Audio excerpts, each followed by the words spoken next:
There are 450 articles published on Augustine every year. Okay. If you want to find them, there's a website in Germany, where else? A data bank that contains them as best as they can be, cataloged. What these reveal is that there's a flourishing of Augustinian studies throughout the world, and that interest in Augustine is anything but waning. It's on the rise in every moment.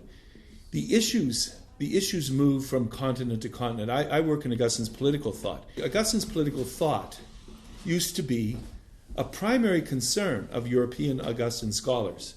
Primary concern.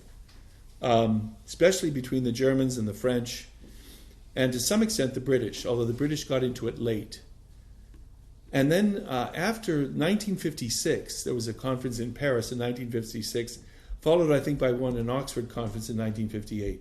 And that was the last time Augustine's political thought was touched in continental Europe. It was picked up by Robert Marcus in Britain and by Reinhold Niebuhr in the United States. And so the conversation about Augustine's political thought moved from continental Europe to Britain and North America between 1956 and the present, which is sort of where it is now insofar as it's still activism. So it shows you that temperaments change over time, interests in Augustine change over time, preoccupations with Augustine change over time.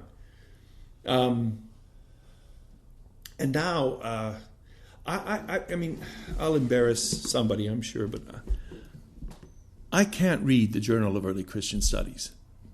I just can't pick it up. The hermeneutics of the Journal of Early Christian Studies are just banal. And I'm not interested in gender studies. I'm not interested in queering the fathers. I'm not interested in any of that. And I don't think people ought to be.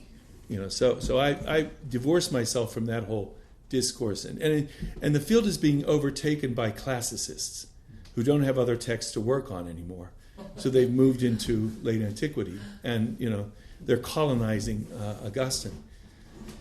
I mean, they're welcome, and anybody can read patristics if they want to. I'm happy when people read text, but not with those scary agendas.